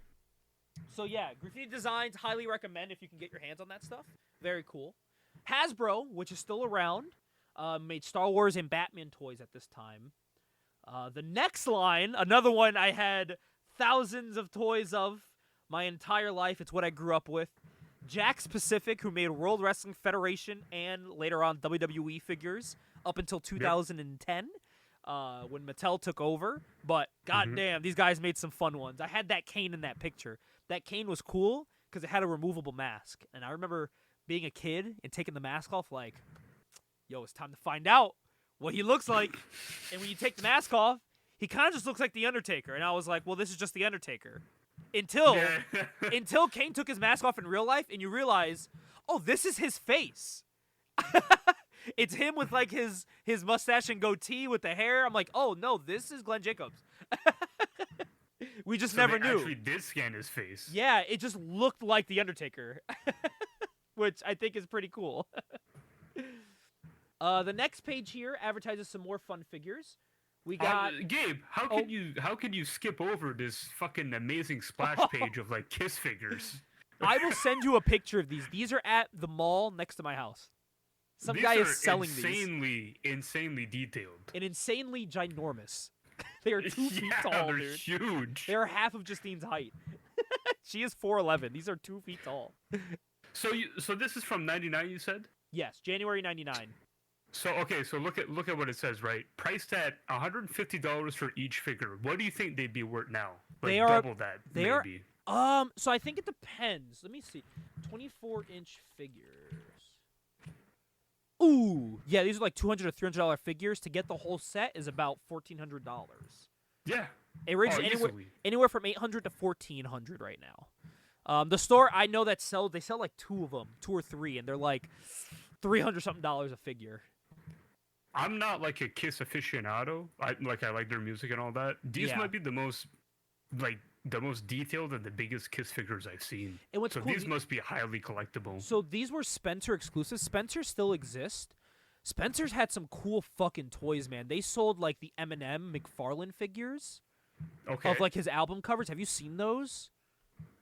I've heard of it. Dude, they are so sick. Like there's one of him with the chainsaw with the serial killer mask, but they were sold at like Spencer's. Spencer's also sold the Insane Clown Posse figures that you can only get at Spencer's for some reason. I don't know why, but I thought that shit was so cool. But yeah, next here they got Mattel, who their top license at the time was A Bug's Life. Mattel now owns the rights to the WWE. They own fucking Barbie. They own a lot of things nowadays. They own the world almost. To say the least, yeah, they've grown a lot since '99. And who else has grown since '99 is the next one on this list, McFarlane Toys, who at the time was making Spawn, X-Files, Kiss, and Movie Maniacs. Fun fact. I was going to say, though, but by '99, they already had quite a bit of movie licenses. Oh, yeah. And I was going to say, too, like, even now, I think he's bringing back Movie Maniacs. Oh, really? Soon. That's what I heard. He's bringing that back. And, of course, we still have the Spawn line going to this day. And things like now McFarlane has the rights to making all things DC. So that's pretty cool as well. Next on this list is a company I don't even think exists anymore, unfortunately. More Action Collectibles. These guys were responsible for making the cool Chaos comic figures. I was going to say, what a shame, because that looks cool. It looks great. They made that. They were making Witchblade figures. They were making Beavis and Butthead. So, like, any Witchblade toy you see, if it's not by McFarlane, it's by More Action Collectibles. They had, like, the Top Cow branding on the figures, too. They always had the comic company branded. If I'm correct, too, they also made... Did they make Buff? Yes, they did. They made Buffy as well. I was gonna say it's. I find it very peculiar that Todd wouldn't have made Witchblade figures, but this might have been during the era where Top Cow was operating independently from Yeah. Image. Yep. It could have been during that time because I remember Top Cow and Image did have a falling out briefly. Yeah. So yeah, this was when they were getting stuff primarily done by More Action Collectibles, but to this day, their figures still go for an okay price if you're a seller. Like Witchblade stuff made on card goes for, depending on the character, anywhere from like 15 to like 30, 40 bucks. Like right now I can get a 4-pack of Witchblade figures for about 16, 20 on Etsy, but none of them have like the major characters. Oh, they made Evil Ernie figures too. Oh, Really? fuck, Oh, wow. dude. I'm going to need an Evil Ernie figure. And Purgatory from Chaos Comics. And Purgatory. And they made Fathom figures. Oh wow. And Kabuki from David Max Kabuki. Dude, what the Yes. fuck? They made a lot of stuff. So They really basically, did. if you were a Bad Girl book, they made Vampirella also. If you were a Bad Girl book in the 90s, this was the company making your stuff. They were scooping that shit up. God damn it, they look great too, dude. They look just like the artist drawings. This might be like a eventual Magdalena figures too. Then down the line, I may have to look into getting some of these figures, because these are pretty fucking cool looking. They're detailed like McFarlane, but they're still. I mean, even this Lady Death is still like a $20 figure. I'm gonna need it. Ooh, I found a Toyfare exclusive Fathom. I'm gonna have to own that because of my Toyfare exclusive collection. I have a bunch. I have a ton of things. I have stuff from like the Rising Stars book that was an exclusive toy for them. In the last 2 pages here, if you're in the store, you're buying Playmates, who are making Star Trek, Tomb Raider, Turok, and Ants. I do remember the Tomb Raider and Turok figures, and Star Trek. I actually own some on my shelf. My dad had some. My dad actually just recently bought one at the same store I bought Jay and Silent Bob. He bought some Star Trek Playmates figures, and I believe Playmates is actually back in 2024 making Star Trek, like updated Star Trek figures. I was gonna say, can we talk about Playmates and how they have like 4 big licenses? Yeah, honestly, Like, holy and shit. to this day, they're still making Star Trek stuff. Even of like that weird animated Star Trek show, Star Trek Prodigy. They made figures for that also. Oh, okay. So Mhm. yeah, they held on to that license for a minute. Next is Rendition Figures, who made figures for Avatar Press and Cave Woman. Like, how cool is this, man? There was like independent toy companies making independent comic book figures. You know, like that's so cool. And they were in like collectible stores. You know, nowadays. Which I love that. Nowadays, you can find independent toy companies because it's so easy to sell online. But to sell, like, get into the stores was a big fucking deal, you know? So I think it's pretty cool that this was a thing back in the day. The next one, it's a company I never heard of, but now I want to buy all their shit. It's called Resaurus. They made Crash Bandicoot, Quake, and Speed Racer figures. Talk about 3 cool-ass lines. Yeah. And then the last page here highlights... Wait, hold up. Can we talk about those fucking weird porcelain busts of like Xeno Warrior Princess? And Hercules? What the fuck is that? Who collected that? I have no Who idea. the fuck collected that? Holy fuck. Oh, man. And then the last page has Skybolt Toys, who made Nira X, More Than Mortal, and Double Impact, more like independent books, which I think is cool. The next I was gonna one, say I'm not familiar with More Than Mortal or Double Impact, but I know what Nira X is. Like I've seen that book before. really, I've never heard of any of those titles when I read this. Okay, no, like I've seen Nira X comics before. The next one here is Toy Biz, which Shout out Toy Biz. the greatest toy company of all time, man. They were making Marvel at this time. Dude, at this time in '99, they were making some badass WCW figures. They got the two greatest licenses right here. Dude, honestly, dude, and then they went on, they kept it going, because then after they lost the WCW license, they then went on to make Marvel Legends, which are still being made by Hasbro today, because Hasbro eventually bought Toy Biz. Toy Biz was also known as Marvel Toys as well. This was Marvel's toy company. But they eventually got the license to make TNA Impact figures, which I own 90% of the entire series. That's right, they did, eh? I own 90%. My goal for that series was to own one of every character ever sold, and I think I'm only missing about 3 figures from that, 3 or 4, which is pretty cool. That's not little bad. pat on the back, you know what I mean? That's not bad at all. But yeah, these guys, they were making some cool fucking figures.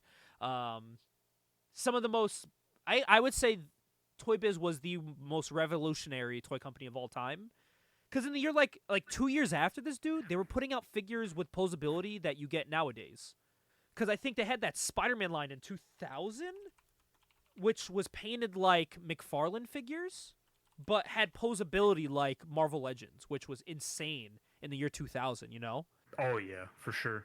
Yeah, they looked crazy cool. And it's actually like body molds that lasted until like the year like 2007. That's how ahead of the time they were. Like here, I'm sending you one here now. This is a Spider-Man figure from literally the year after this. Like their stuff was insane. Untouchable. Toy Biz, greatest of all time. Okay, I mean Hasbro nowadays is great, but no one can hold a candle to Toy Biz. They fucking set the bar. They set the bar real high. High bar. The last one here is Toy Vault. So this is weird. This is a company that made Middle Earth and Jabberwock, but I don't know this as a company. There's the store I bought the Jay and Silent Bob at is called Toy Vault. Mm-hmm. So when you type in Toy Vault figures, it shows you like what they made, but it also shows you like the store. Toy Vault. Which is like in New England. They own Rhode Island Comic Con. They run Rhode Island Comic Con. But they made some weird stuff. Toy Vault made Lord of the Rings stuff, but not the movie. They made like the book figures of Lord of the Rings, which is pretty cool, actually, I think. That's interesting. Yeah, they made figures of like Frodo and Gandalf before we ever saw them in live action. So I think that's pretty cool. They also, for a while, made Nickelodeon toys. They went on to make SpongeBob figures, too, for a little bit. Okay. And I would say, I would say that it's definitely a toy line that no one remembers, but it may be one of those like sleeper lines if you were to look at everything. Oh, they made EverQuest figures? What? I didn't even know EverQuest had toys. I didn't know either. Oh my god. Oh, Farscape. So they made like a bunch of like video game and like book license stuff as figures.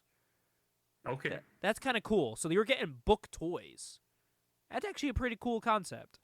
But yeah, that's what Toyfare magazine in the year 1999 was telling you to buy, Ajax. That's what they were saying. Hey, if you're a mom or dad, your kids are going to like this stuff. And I would say, honestly, I would put all this stuff on my Christmas list nowadays. And pay like double. Yeah, honestly. I honestly got the Jay and Silent Bob. I got the Jay and Silent Bob it was $20 each, but if you got the package of them together, it was $30. So that's how they were selling it. And I bought it at Toy Vault. But what now gets me interested here is on this next page. It says, many of the coolest toys that you see in Toyfare are only available at your local comic book store. And that figure of Fairchild and Lady Death are Toyfare exclusives, and those are ones I need. Oh, really? Okay. Yes, I need those. I keep a lot of my Toyfare stuff either in the box or I keep the box separate. So like I have a lot of Toy Biz Marvel Toyfare exclusives, but they're out of the box, so I can put them on display with the other ones. But I keep the packaging. Gotcha. Because the packages all say Toyfare on it, so I keep that because I think that's cool to keep. I think they even made like Earth X figures from Marvel. I think there's only like one Earth X Marvel figure, and it was like the Venom symbiote, the woman in the symbiote. Okay. That they made. They made statues and stuff of Earth X, but there was only actual one figure made. Yeah, of Venom. And it's this one here. I'm showing it to you now real quick, but people can't see it. But yeah, this was a Toyfare exclusive, and I have this still. So yeah, they would make cool stuff that like wouldn't sell in the store, but like diehard fans would like. Right. And it was always like easy to make. It was on like a generic body always. Whenever it was a character, they had like a Toyfare exclusive of Wonder Man. Like yeah, it was like stuff that kids wouldn't buy at the store, but if you're reading the books at the time, like you wanted it, you know, and this was that one there. So Man, that Wonder Man looks like a pro wrestler. Yeah. This is like their generic body they use for all of their male exclusive figures too. They had like a bullseye, but he was built the same way. Like it was the same body. He was just jacked to the gills. It was hilarious. Like if I type in Toyfare. Yeah, see, like the same, but it was a Punisher belt. You know, you could definitely tell it's a Punisher body, but the arms are jacked as fuck. But yeah, Toyfare had some cool exclusives. You know, Ajax, speaking of Wizard, I think we should take our look into Wizard magazine, don't you think? Of course. Absolutely. The one we're looking into actually has a fun cover. It had 2 covers, but the one I have is actually a funny one. It's Wizard number 28 from the year 1993 of December 1993. They're advertising the video game RoboCop 3 on the back, but the cover is an iconic picture of Radioactive Man and Bart Simpson. as wait a minute, a fold-out cover with Homer. Look how cool this is. Oh my god, this is amazing. How cool is this shit, bro? That's awesome. This is so sick. And this Wizard magazine was actually bought brand new. So inside of it, it had the trading cards it came with. It has the poster of the cover. And it even has a secondary poster here, a little fold-out one, another one here of the cover. But on the other side, it's advertising something very special to us, Ajax. The other side of the cover is advertising a new era, needs a new kind of hero. Gen 13 coming soon. And it's their, like, short-lived Jim Lee designs that were on one cover in one book, which is the half issue, and then that's it. Oh. Where, yeah, she was, like, war-torn with giant, like, guns, and look at Grunge with giant guns and all that, and she's, like, Freefall looks different. She has, like, a Jubilee Rogue, like, mix. She has, like, a Rogue headband. Yeah, she looks really gum. different. Looks really different. Big ol' fucking submachine gun. Burnout looks fucking awesome, too. Look at him. Yeah, he looks awesome. He's actually the only one that I think stayed the same, basically. His hair changed a little bit. And Grunge. Grunge just lost all the guns. But also, big shout out to Grunge, because if you look at his arm, Ajax, my serial killer character in my book has these same things on his arm. Which, if you ask me what my guy's things are on his arm, I have no idea. And I'm pretty sure Jim would say the same shit here. I think Grunge did keep this later on. It just didn't look as messy. Actually, I could check. I got the Gen 13 cover here. Grunge, in fact, did keep those arm things. Oh, okay. Yeah. I see what you mean now. Yeah. So, we're going to look at something cool today. Oh, and the bookmark is what came inside this Wizard magazine, which you'll appreciate. It is the connected card sheet of the 1994 Marvel Fleer Ultra cards. Oh, wow. Fucking cool. It's like a card sheet of all the cards that you could get, but it was exclusive for this. Mm-hmm. Very cool, very cool. I like that a lot. But we're gonna look at a fun thing here, Ajax. It's the usual picks from the Wizard hat. It's what Wizard's recommending for people to read, and I want to look at this as a something that we can use for future one-shots, possibly, because there is some titles in here. I was already planning for one-shots that I think kind of just solidifies it because of Wizard hyping it up, you know? Yeah. So on the first page here, they're hyping up none other than Ninjak #1. This is a book I actually really want for the collection, just to have it. Oh, wait, I already have Ninjak #1. What the fuck am I saying? I have it on my spin rack. We're going to have to review Ninjak #1 eventually. Yeah. Yes, we do. Absolutely. I own way too many books. But it's great. Look at the artist on this book. Joe Quesada and Jimmy Palmiotti. Of course. Known for Ash. The next one here is actually a comic title I didn't even know was a thing, which now the cover makes a lot more sense. It's highlighting Simpsons Comics #1 by Bongo. Would that say Bongo Comics? So yeah, Bongo. Simpsons Comics #1. They're also advertising Good Guys #1 by artist Gray and writer Jan Childress. Childress. Yeah, so that's one that's on the list there. The next page has a favorite Valiant character of mine. It's advertising saying you need to read this book if you get your hands on it. It is Exo Man of War number 25. I guess it kind of counts as Armorines number 0. So they're saying definitely go check that out. Okay. But the next one is one I actually held in my hands a couple weeks ago, and it's Nova number 1. And this is actually on my list of things I want to review on our one-shots because I feel like this Nova book's about to blow up. I was going to say very timely news because they just announced a TV show for Nova. Yeah, so I definitely want to try to get my hands on this before like secondary people try to skyrocket the price of this thing. Yeah. Because it's cool though. The cover is like a foil cover where everything gold on him is like shiny, which I think is pretty cool. So I'd say like this list of picks from the Wizard Hat. What I like about picks from the Wizard Hat is that they choose actual things I think people should read, and I think all these books are something we can definitely add to our list of things for future one-shots for sure. Absolutely. That was our This Month in Wizard Magazine. That's what they were advertising for us to read going into the beautiful new year of 1994, Ajax, about 30 years ago. Because we are going into the year of our Lord and Savior, Jesus Christ, 2025. So this is about 31 years old. I mean, I wasn't around in 93. This is about 4 years before I made my first appearance. But before I made my big debut.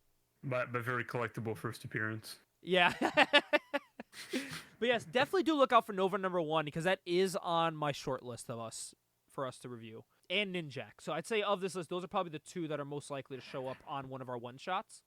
Especially Ninjak number 1. Like that cover is, I don't have that cover of Ninjak number 1. Like I definitely have Ninjak number 1. I have like the weird foil cover they made. But I don't have that like church-looking one.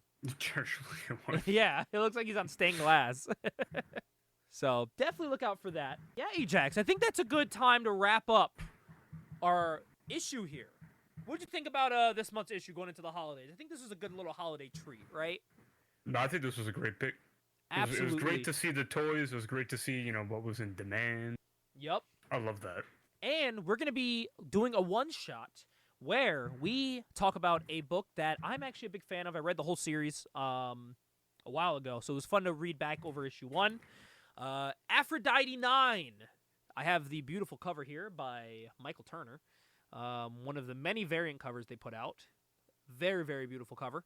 Got lucky and found this one in the wild, and got it for real cheap. I got it for like $2. Was very happy about that. So yeah, look out for that. We're going to be reviewing Aphrodite 9. I count it as a Christmas book because she has green hair. Like green like a Christmas tree. Green like the Grinch. Yeah, fair enough. Can't argue that.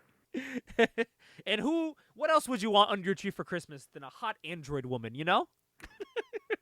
Oh, that's my dream. So look out for that in our one-shot. Thank you for joining us for this issue, and we will see you on the next one. Bye.